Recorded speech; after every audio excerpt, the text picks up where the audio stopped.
예, 안녕하세요. 두 차례에 걸쳐 삼국시대 고성에 대한 강의를 맡게 된 고영섭이라고 합니다.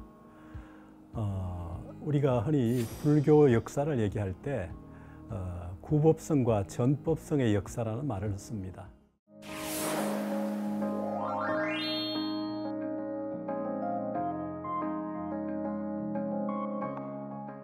구법성이란 말은 불법이라고 하는 진리를 구하러 떠난 여러 성녀, 스님들을 말하죠.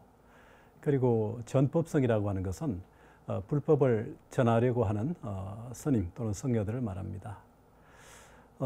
구법이라 할 때 특히 불교 선진국에서 불교를 아직 모르는 지역을 향해서 나아가서 불법을 전하는 사람들이라 할 수 있습니다. 알다시피 불교는 인도 서역에서 시작이 됐다고 얘기를 하죠. 인도 서역에서 시작된 불교가 우리나라에 들어온 것은 공인된 기록으로는 고구려 소수리망 2년인 372년이지만 사실 여러 역사적 기록 또 여러 정합성을 따져보면 200년대 후반까지 올라가는 예가 있습니다. 특히 신라 불교의 경우가 그렇게 네 갈래 기록이 있습니다. 그렇게 보면 미추왕 때까지 가면 한 263년까지 올라가게 됩니다. 그러나 공인된 기록, 우리가 불교가 전해올 때 보면 처음에는 이제 외래 문명으로서 불교를 아직 모르는 지역을 향해서 나아가는 그런 과정 때문에 되게 전례라는 말을 씁니다. 그리고 이제 수용이라는 말을 쓰고요. 그 다음에 이제 공인이라는 말을 쓰고, 그 다음에 이제 유통이라는 말, 이렇게 네 단계로 설명할 수 있을 겁니다. 해당 국가에서 불교를 먼저 알았던, 선진 문명으로서 불교를 알았던 곳에서 전법성들에 의해서 불교가 전해오게 되면 지방 또는 서민들에게 먼저 전달되죠. 그렇게 전달되었던 그 불교가 점차 왕실 가까이에 있는 사람들에게 전해지면서 이제 왕실에서는 왕비를 비롯해서 여러 비빈들 또 신하들이 알게 되죠. 그 이후에 이제 그게 이제 전례와 수용의 과정이라면 왕에 의해서 조칙, 황제에 의해서 조칙을 내려지게 되면 이제 공인이 되는 겁니다. 공인 이후에 또 본격적으로 전국으로 이제 유통이 되게 됩니다. 고대 우리 역사에서는 바로 이런 전례, 수용, 공인, 유통의 과정을 거쳐왔다고 보는데 일반 역사에서는 이 네 갈래 단계를 엄밀하게 기술하지 않고 전례, 수용 이렇게를 같이 보거나 또는 공인을 그냥 끝으로 정리를 하지 않는 경우도 들어 있습니다만 엄밀한 의미에서 보게 되면 이러한 네 갈래 흐름 마디를 갖고 있다 볼 수가 있습니다. 삼국시대를 대표하는 고덕 중에는 우리가 알다시피 이제 고구려, 백제, 신라, 최근에 가야까지 쳐서 사국시대로 얘기하기도 합니다. 그리고 신라가 가야를 비롯한 고구려, 백제를 병합한 이후에 이제 통일신라 이렇게 쓰죠. 고구려의 고토 지역은 또 역시 발해가 성장이 되어서 대시의 발해에서 대발해라는 말도 씁니다만은 이 대발해와 통일신라를 아우를 수 있다면 이제 그 시대 구분은 또 남북국 시대라는 말 씁니다. 남국과 북국의 시대라는 것이죠. 그럴 때 이제 이 시대에 불교가 전례 수용이 되고 공인 유통이 되는 과정에 대해서 그 주역이 누구냐면 사실은 이제 고성들이라 볼 수 있습니다.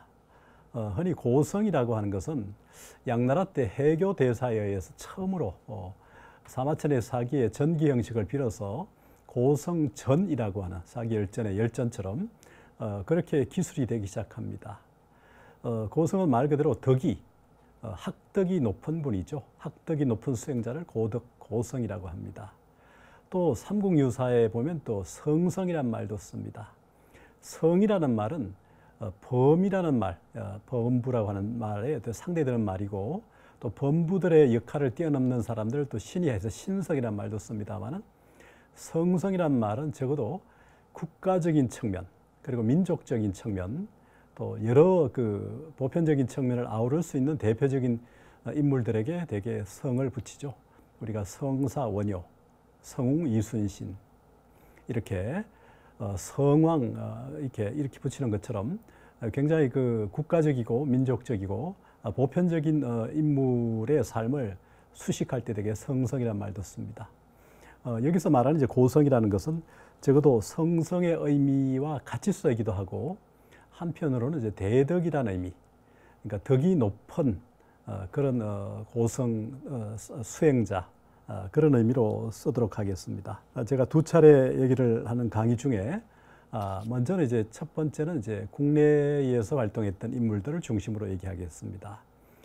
그런 뒤에 이제 또 불교를 나름대로 소화한 이후에는 다시 불교 선진국, 이를테면 중국 당시는 뭐 당나라, 수나라, 남북조 시대 이런 나라를 향해서 또 경우에 따라서는 티베트 또는 인도 서역까지 불법을 구하러 떠나는 구법성들이 또 생기게 됩니다. 그러니까 전법성에 이어서 구법성이 생기게 되는 거죠.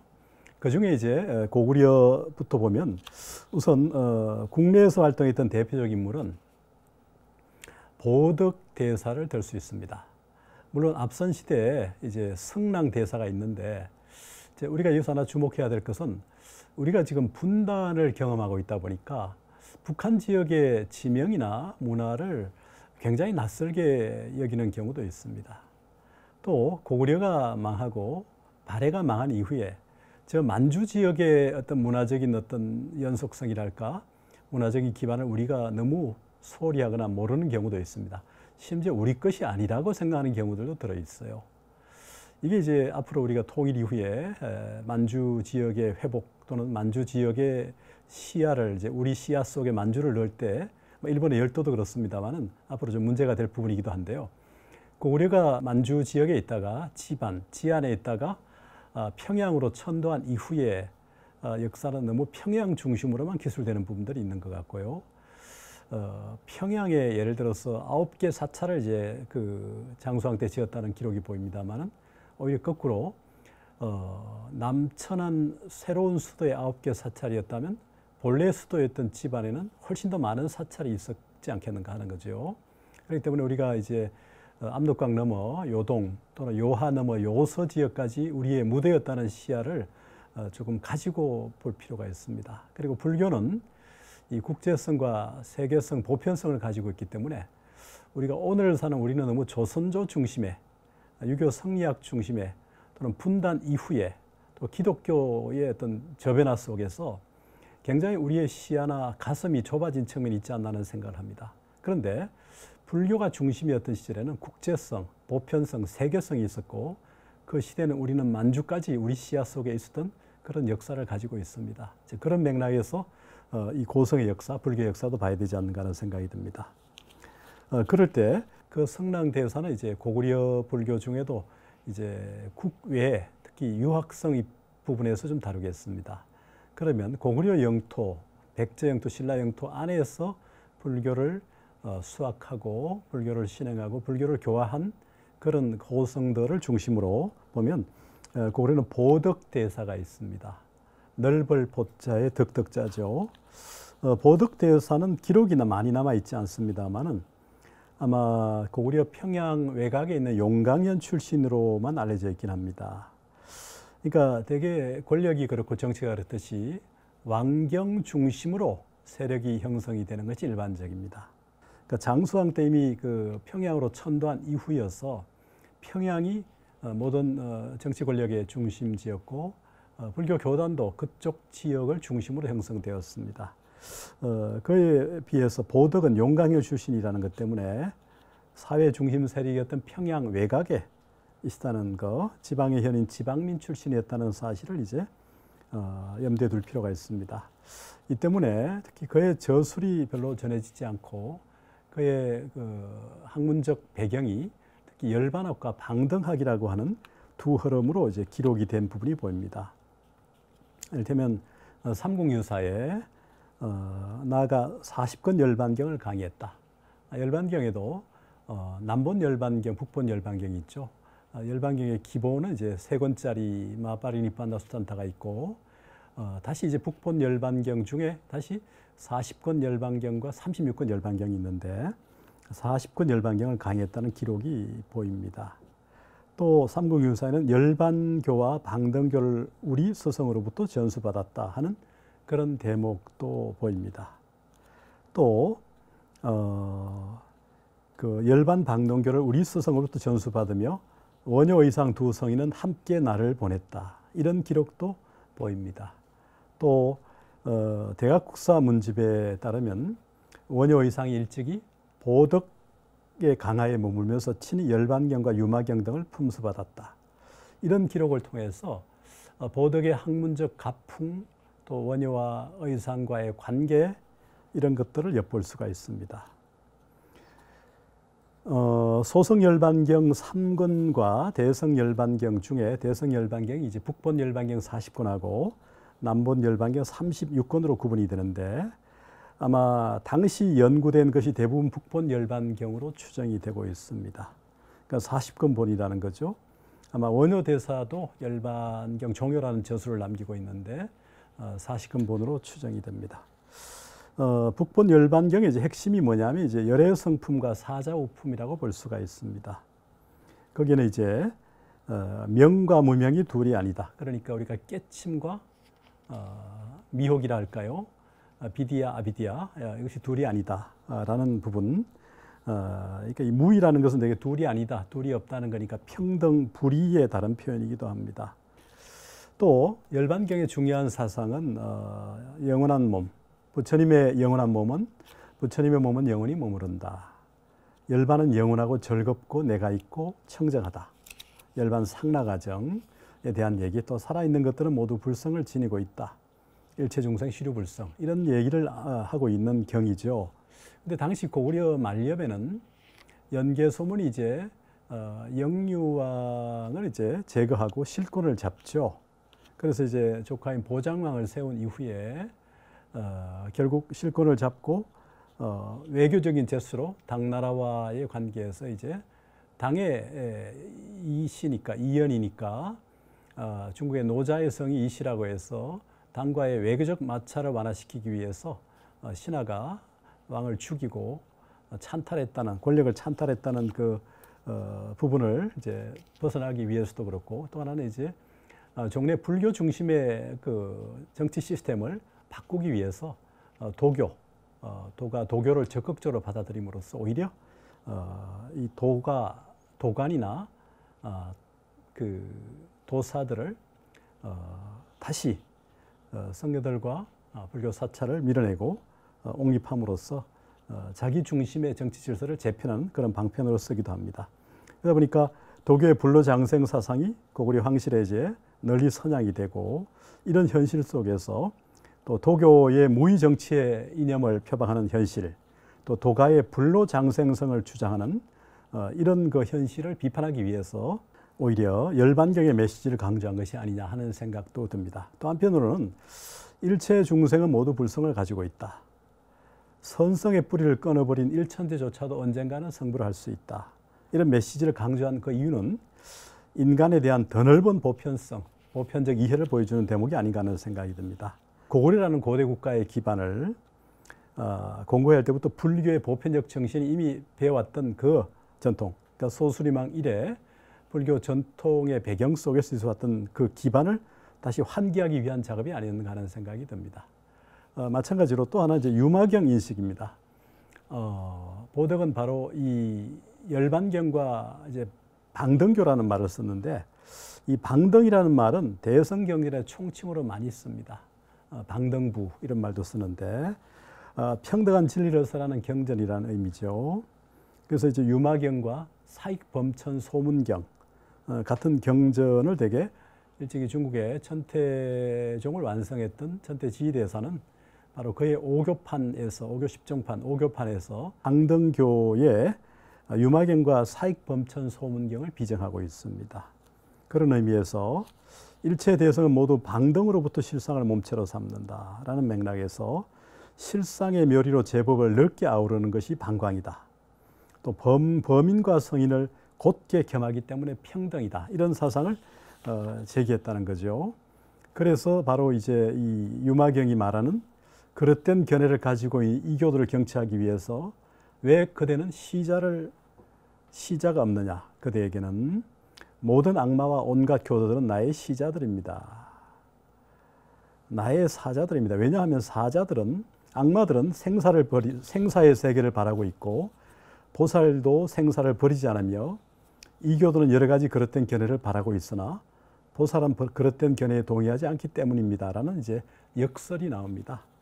이런 역설을 이제 유마경에서 강조하듯이 보덕대사는 이 유마경을 통해서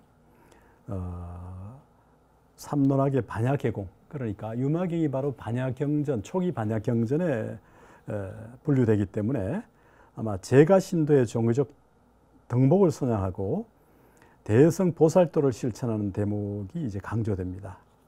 이 때문에 아마 이 유마경 강서를 통해서 당시 이제 그 정치 현실, 그러니까 연개소문 세력에 의해서 도교가 진흥되고 불교가 방관되거나 야합하는 현실, 불사를 도관으로 제공하는 현실에 이제 강력히 반성을 촉구한 것이 아닌가 하는 생각입니다. 동시에 또 영유아왕 때 권력을 잡은 연개소문이 계속 도교를 적극적으로 받아들이자, 그리고 불교를 핍박하자 바로 이제 발령사에 머물던 보덕대에서는 잡교인 도교가 정통 종교인 불교에 맞서게 되면 나라의 근간이며 문화의 중심 불교가 핍박하게 된다는 거, 그러면 나라가 위태로울 것이다 라는 얘기를 여러 차례 주청했습니다마는 실권이 없는 보장이 들어주지 못하자 결국 자신의 법력으로 암자를 날려서 전주, 즉 완주죠, 고달산으로 방장을 날려왔다는 기록이 지금 삼국유사에 전해오고 있습니다. 고구려 후기를 대표하는 대표적 고성이 바로 이제 보덕이었다는 거죠. 국내에서는. 한편 요동 지역에서 남경으로 내려가서 활동했던 성랑대사 얘기도 있습니다만은 그건 조금 이따 얘기를 하겠습니다. 백제 고성을 잠깐 보겠습니다. 국내 중심으로.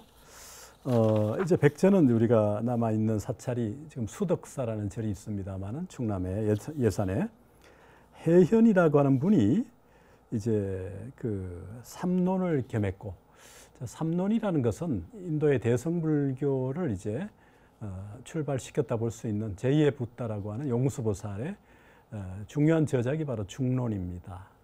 또 그의 저작인 12물론이 있습니다. 12가지 문으로 이 삿된 견해를 논파하는 그런 12가지 그 문으로 되어 있는 12물론이 있고요. 그 다음에 이제 그 제자인 제바, 아리아 대바라고 하는 제바의 백론이 있습니다. 이 중론, 12문론, 백론을 대개 삼론이라고 합니다. 이 삼론의 체계를 중국에 이제 고구려 성랑대사의 정손 제자인 길장에 의해서 삼론현의가 정립이 되고, 동아시아는 삼론학이라고 하는 학문적 체계가 널리 정립이 되는데, 이 대성불교학군에 있는 동아시아는 대개 이 삼론학을 받아들이게 됩니다.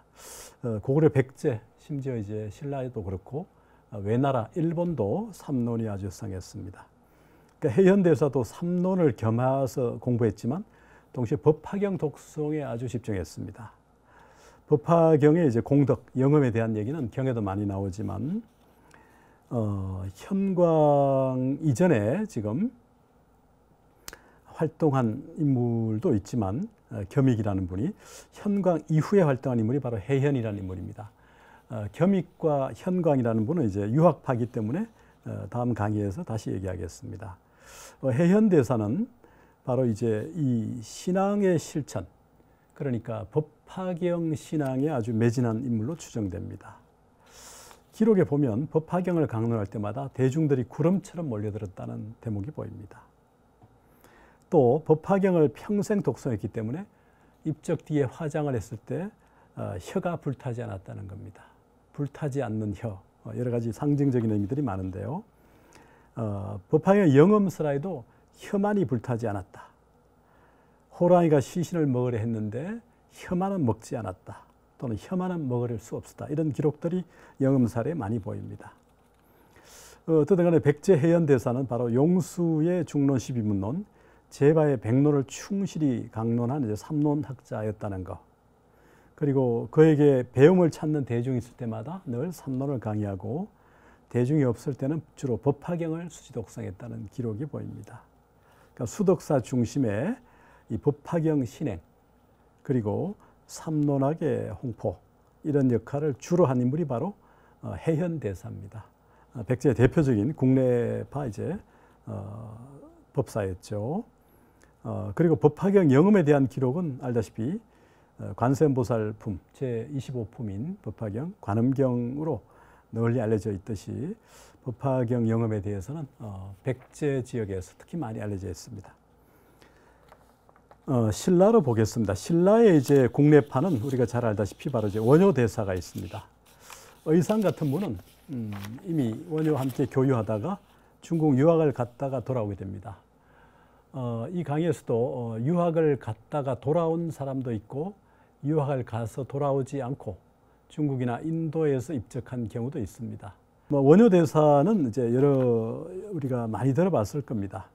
원효의 학문은 대개 일미도 있고 일심도 있고 일각도 있고 많이 있습니다. 최근에 이제 원효의 사상을 통섭이라는 말로 설명하기도 합니다. 이 통섭이란 말은 원효대사의 이제 저술에서 많이 보입니다. 원효대사가 보인 역정은 이제 우리가 알다시피 일심, 화회, 무예라는 세 가지 기호로 설명할 수 있을 겁니다. 일심이라는 것은 말 그대로 모든 것의 근거이죠. 우리 인간이 가지고 있는 보편적인 마음입니다. 저는 이제 부처님의 마음과 중생의 마음을 이제 설명할 때 되게 이론상으로 설명을 좀 해보곤 합니다. 하나의 원이 있을 때 원의 구심이 있죠. 이 구심이 굳이 말하면 일심의 근원이라고 하는 제9 아마라식으로 설명을 합니다. 그러니까 본각이라 볼 수가 있고요. 일심의 근원이 바로 이제 본래의 마음이죠. 그러니까 중생과 부처가 같다 할 때 그 중생의 본래 마음, 그건 사실은 부처의 마음일 겁니다. 근데 이제 이 본래 마음이 좀 더 확장되어서 우주적 마음인 이론상까지 확장되는 것을 이제 일심이라는 말로 이제 표현을 하고 싶고, 그러니까 이론상의 구심이 바로 일심지원 아마라식이라면 이 이론상의 이제 원심으로 뻗어나간 둥근 원이 바로 이제 일심이라고 비유를 하고자 합니다. 그러니까 일심과 일심지원은 같기도 하고 다르기도 하다는 거죠. 일심 안에는 일심지원이 들어 있습니다.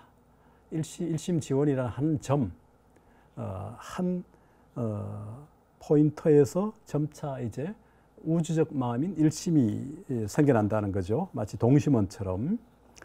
그리고 또 원효의 중요한 삶의 방식, 다른 사람들과 좀 차별화되는 것이 바로 이제 무예교화라고 볼 수 있을 겁니다. 무예라고 하는 것은 말 그대로 걸림이 없는 거죠. 중생을 위해서 걸림없는 교화를 하게 됩니다.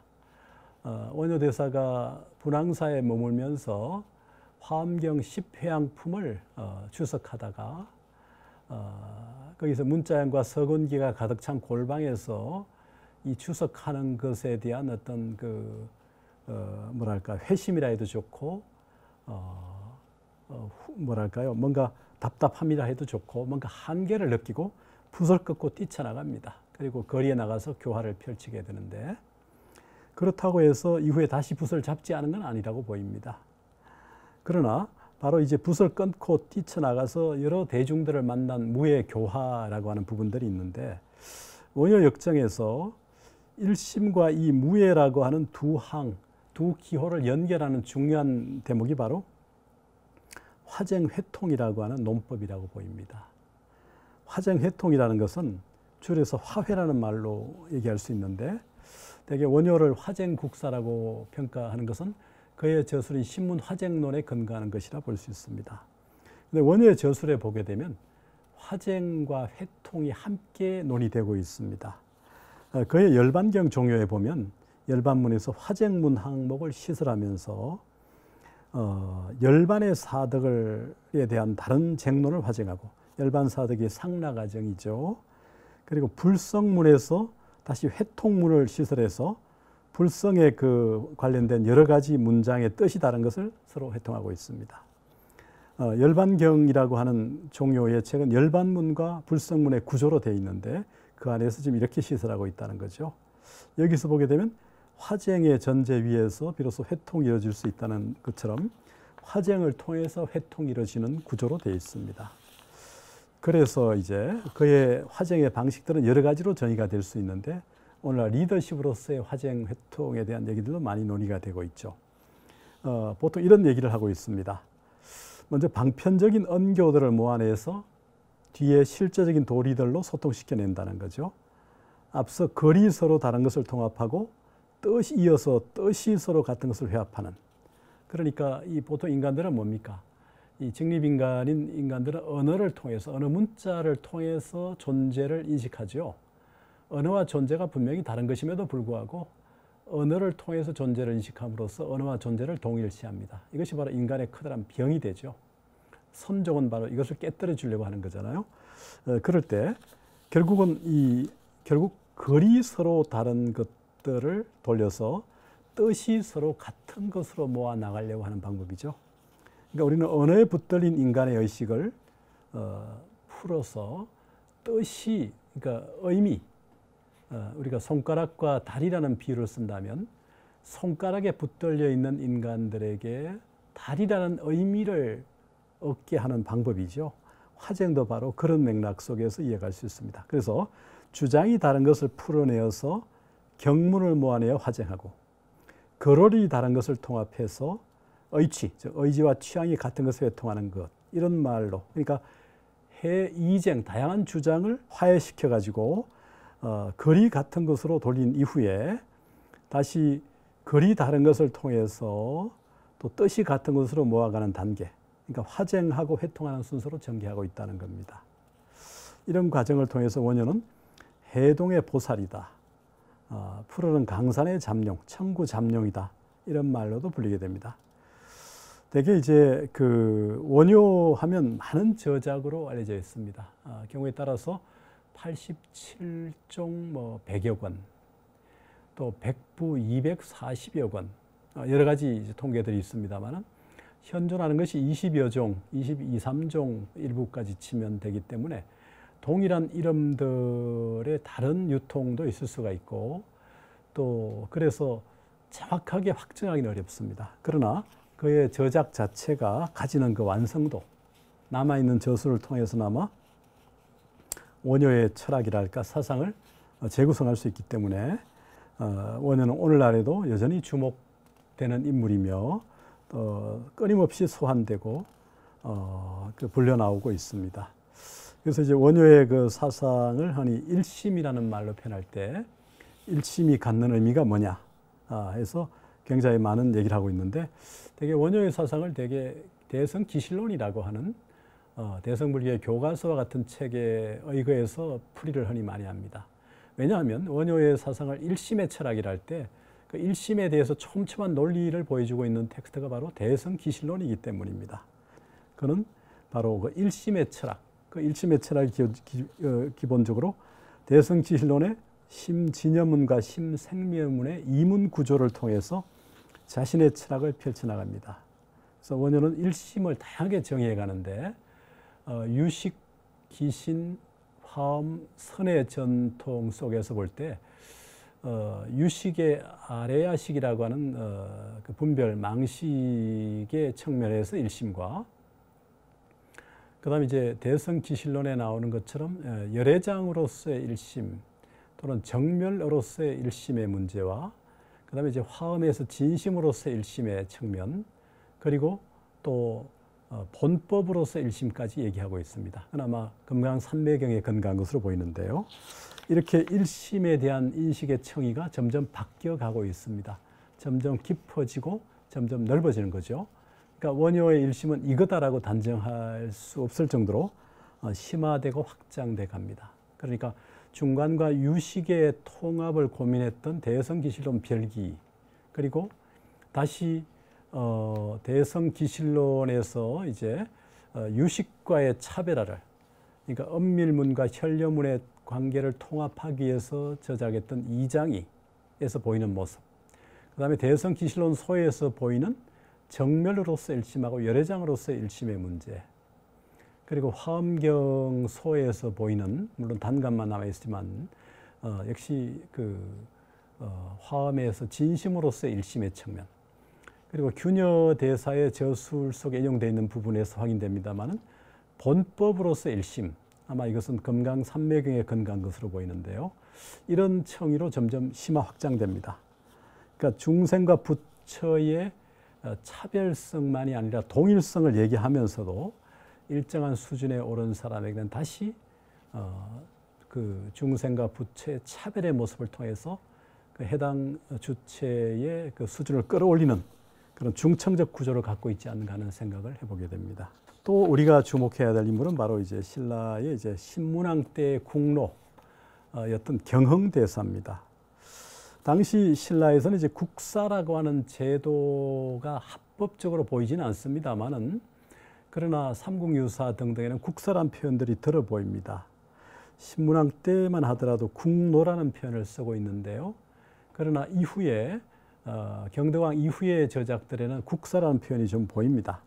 원래 경흥은 이제 백제계 인물이었다가 통일되고 난 이후에 이제 통일신라에 활동했던 인물이어서 그에게 국노라고 하는 명칭을 이제 부여받았는데요. 경흥대사는 신라의 3대 저술가 중에 한 명이죠. 원효, 경흥, 태연이라고 하는 인물들인데 그 중에 이제 이분의 학문적 경향은 이제 유식교학에 깊게 매진했습니다. 그의 저술에도 성유식론 편량, 성유식론 기, 성유식론 추요기, 유가사지론기, 유가사지론소, 대성기실론 문답, 현식론 기 같은 저술도 했지만 현재 남아있지가 않습니다. 대신 또 현존하는 저술은 삼미륵경소, 미륵경의 그 상생경, 하생경, 성불경처럼 삼미륵경도 있고 또 육미륵경도 있는데 그중에 상생, 하생, 성불경에 대한 주석이 바로 합본되어 있는 것이 삼미륵경소입니다. 그리고 또 무량수경에 대한 연의술문찬, 무량수경에 대해서 그 뜻을 펼치고 또 문장을 이제 여러 풀어내는 그런 저술이 있습니다만은 마치 백과사전과 같이 촘촘한 설명을 하고 있고 역대 여러 그 정토 관련에 대한 설명을 자세히 하고 있습니다. 이런 저술이 남아 있는데 그의 저술 목록에는 훨씬 더 많은 저술이 있지만 현존하는 저술은 이 정도밖에 안 되기 때문에 경흥에 대한 연구는 온전히 이루어지지 않고 있습니다. 그러나 대표적인 고성 중에 한 명이었다는 사실을 알 수 있습니다. 또 한 인물이 바로 이제 둘륜 또는 도륜으로 알려져 있는데요. 일본에서 말두자 두륜으로 읽기도 했던 것으로 보입니다.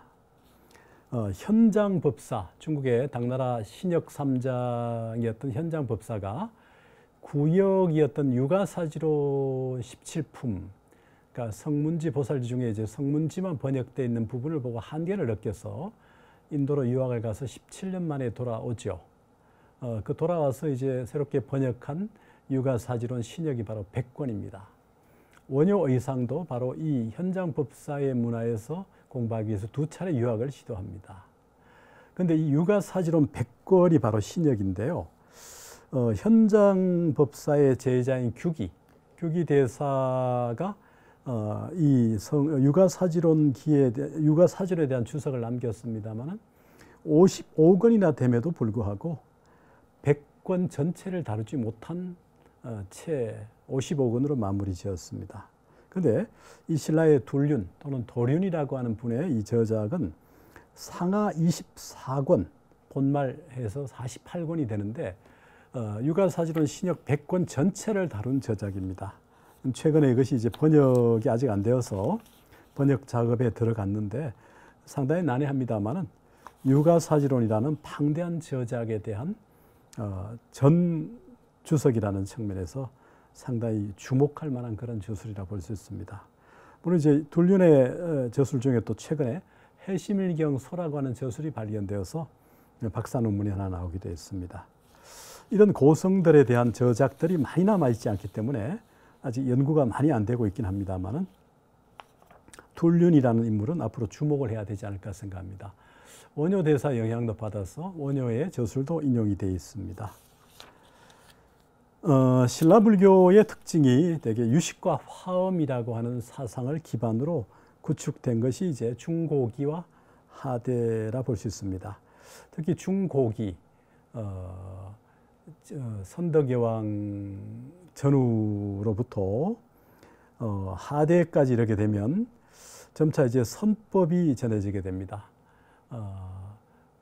선에도 이제 북종선, 남종선이라고 하는 전통이 있습니다만 북종선이 전해왔던 시점을 진덕여왕으로 되게 많이 보는데요. 그건 중국 달마선의 사조였던 도신대사의 생물년과 맞물려 볼 때 그 도신대사에게 이제 선법을 받아온 신라 출신의 범랑대사의 이제 생물년과 맞춰서 볼 때 바로 진덕여왕 때입니다. 선덕여왕의 이제 사촌 동생이 되나요? 그러니까 651년 전후가 됩니다. 그 점을 기점으로 볼 때 이제 유식화엄 중심에서 점차 이제 북종선의 전례를 통해서 조금 점차 변화하게 됩니다.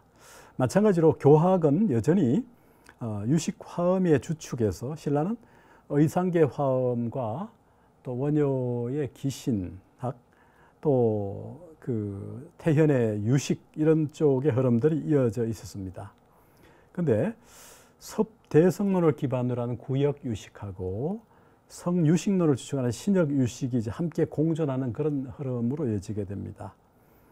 중국의 현장 규기 해소 지주로 이어졌던 중국 법상종 그리고 신라 출신의 이제 문화 원척과 도정 또 성장으로 이어지는 서명학통 이런 이제 신구 유식이 아우러지는 전통이 이제 태연에 의해서 또 신라에는 전개가 됩니다. 그런데 이 태연이라는 인물도 아까 신라 3대 고성 중에 한 명인데요. 옛 선학들의 자치를 기록한다는 겸손한 표현이 이제 고적기라는 말을 자신의 저술에 많이 붙이게 됩니다. 성유식론 고적기, 약사경 고적기, 뭐 기실론 고적기 하는 것처럼 이런 방식으로 자신의 저작을 많이 붙입니다. 마치 원효의 종요라는 말처럼. 근데 이렇게 겸손하게 옛 선학들의 자치를 기록한다는 표현을 쓰고 있습니다만 52부의 저작 목록이 보입니다만 현재 남아있는 저작은 법망경 고적기, 약사 본원경 고적기, 성유식론 고적기, 즉 성유식론 학기라고 하는 저작 정도만 남아 있습니다. 그에 대한 연구도 최근에 이어지고 있습니다.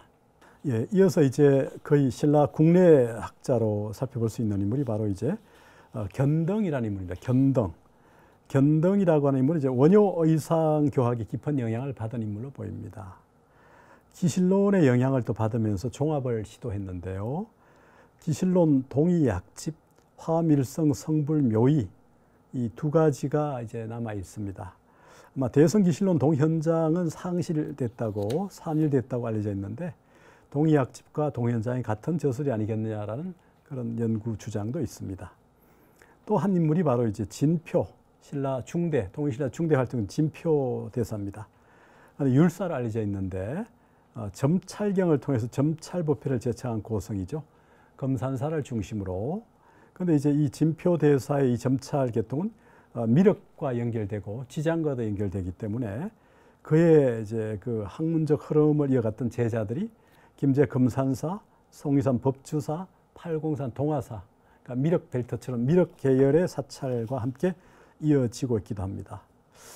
이런 인물들이 이제 선종이 전해져 오기 이전, 그러니까 선종이 전해져 오기 이전에 국내에서 활동했던 대표적인 고성들입니다. 신라 구산 선문 중에 9개 산문 중에 유일하게 중국을 유학가지 않고 국내에서 활동했던 희양산 봉암사의 계산조라고 할 수 있는 바로 지정도헌이라고 하는 계조라 봐야 되겠죠. 물리적인 산문은 경향에 의해서 열렸다면 도헌에 의해서 본격화된 경우도 있습니다. 이 도헌이라는 인물 역시도 신라의 그 진골 계통으로 추정이 되고요. 그리고 이제 부석사 범체에게 화음을 배우고 경희율사에게 구족계를 받고 또 해언대사에게 혈리를 탐구하고 이런 등등을 보면 국내에서 활동했지만 선과 화음과 계율을 다 공부한 국내 독특한 선사로서 자리매김한 인물입니다. 또 오간산의 순지, 구산선문 중에 수미산문과 가깝지만 수미산문에 들어간 것으로 보이지는 않지만 표상현법과 삼편 성불편을 통해 가지고 위양선풍을 육하해서 자기가풍으로 정립한 인물이 바로 순지대사가 있습니다. 지금 우리가 분단이 되어서 황해도 오간산을 가지 못하는 현실 때문에 잘 알려져 있지 않습니다만은 이렇게 중국 또는 당나라, 수나라 또는 남북조 선진 불교 문물이 있었던 곳으로 떠나가지고 또는 이제 그 인도 서역을 향해서 떠나지 않고 온전히 국내에서만 머물면서 견당선을 통해서 또는 유학성을 통해서 또는 상인들을 통해서 전해받은 불교 전적들 이런 것을 통해서 연구를 하고 공부를 하고 수행했던 이 국내 출신의 많은 법사 고성들이 적지 않았습니다. 하지만 좀 이따 다시 얘기할 유학을 떠난 고성들 갔다가 돌아온 경우 또는 돌아오지 못했지만 그곳에 중국이나 인도 서역에서 생을 마감한 그런 인물들도 있습니다만은 그 숫자는 지금 기록이 많이 남아 있지 않아서 그렇습니다만은 국내 고성보다도 훨씬 더 많은 인물들이 이름의 흔적들이 보이기 때문에 유학이라고 하는 것이 당시에 어떤 의미가 있는가를 다시 돌아볼 수 있는 그런 계기가 되기도 합니다. 예, 첫 강의는 이렇게 마치도록 하겠습니다.